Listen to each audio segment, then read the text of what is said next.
Hello guys! Another video, another mini vlog.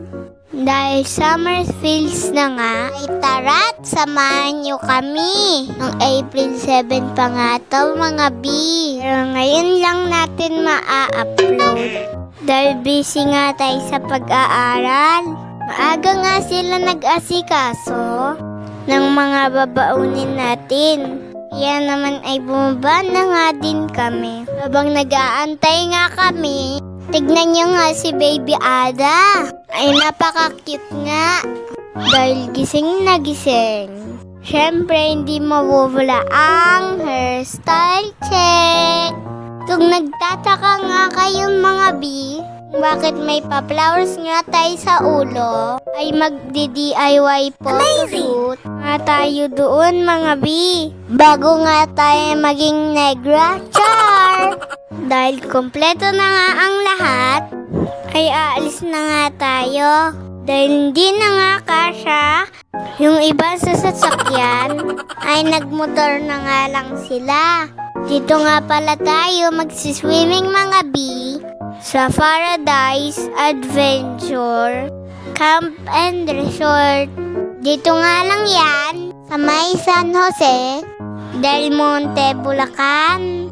Kaya nga tayo pala magsiswimming. Ay birthday nga ni Daddy.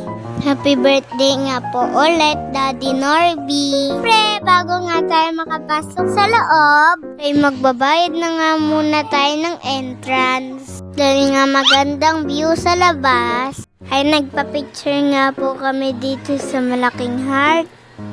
Kaya naman napag-isipan na nga ni Mama na dito na lang ako sa labas magdi-DIY photoshoot. Kaya naman for the bihes na nga ang Disney Princess. Isang buwan na nga lang mga B at birth month ko na nga. Hindi halatang excited yarn dahil mahaba-haba pa nga ang pila sa entrance fee.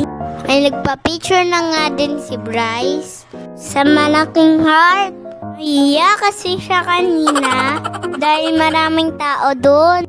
Pagkapasok nga natin sa cottage, ay niligay na nga nila lahat ng gamit.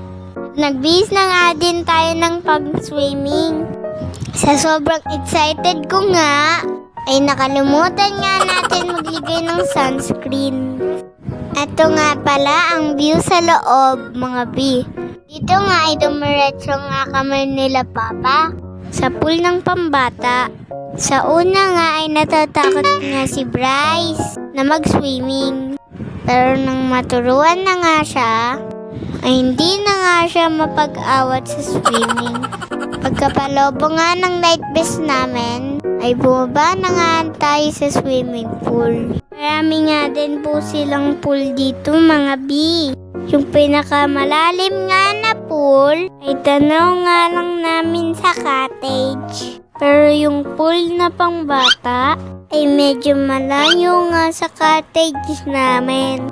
Kaya naman pagka mag-swimming kami ni Bryce, ay hindi nga pwedeng walang bantay.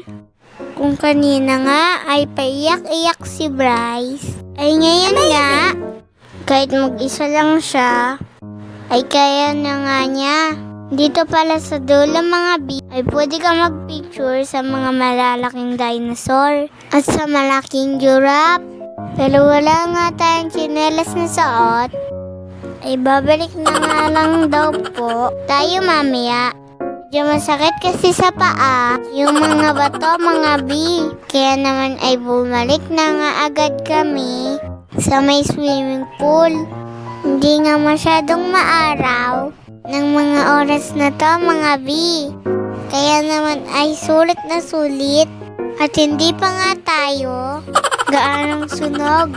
Kaya naman nang medyo maaraw na, ay bumalik na nga kami doon sa may mga dinosaur. Nagsuot na nga rin kami ng mga tsinelas para nga makapunta na nga tayo sa dulo. Aba, tingnan nyo nga, ginawa ko dyan sa light vest. Ginawa ko ng sombrero. Dahil sobrang sakit nga sa mata ng araw. Ito nga pala yung malaking giraffe mga B. Siyempre, bago nga tayo mag-picture dyan, ay tatanggalin ko muna tong light vest sa ulo ko. Ay naku, mga kalokohan talaga ni ate girl. Ganda din pala dito sa dulo mga B.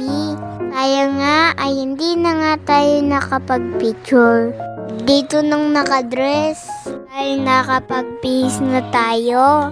At medyo pasunog na nga ang mukha natin dyan. Dito naman mga B, ay magpapapicture naman tayo sa dinosaur.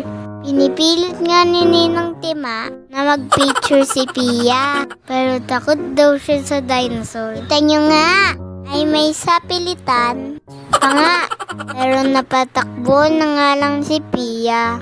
Kaya naman ako na lang nagpa-picture. Dahil takot nga rin si Bryce. Katapos nga po namin punta sa dinosaur, bumalik nga po kami sa may giraffe para makapag-picture kasama si Mama. Nag-stay na nga muna kami dito ng ilang minutes para nga makapaglaro-laro. Maya-maya nga ay dumating si Papa dahil pupunta nga daw po sila sa malalim na pool. Ga-arke lang nga daw po sila ng life vest dahil hindi nga kaya ni Mama sa malalim. Gustuhan nga ni Mama doon dahil nga sa life vest ay nakakalangoy nga daw po siya. Pagpasensya nyo na nga mga B. At hindi nga daw po marunong namangoy si Mama. At papasana all cut na lang talaga sa mga nakikita mong marunong mag-swimming. Uy, ang sweet naman, Char. Pagkatapos nga po namin mag-swimming, ay pumunta na muna po kami sa cottage. Dahil nakaramdam na nga tayo ng gutom. Siyempre, pagkatapos kumain, ay babalik na naman yata yun sa pool. Tignan nyo nga ang ngiti ni Bryce. Abay, nakakaloko naman talaga. O siya mga B, hanggang dito na lang po muna. Marami pong salamat sa panonood. Please like, follow, and share. And subscribe to my YouTube channel. God bless!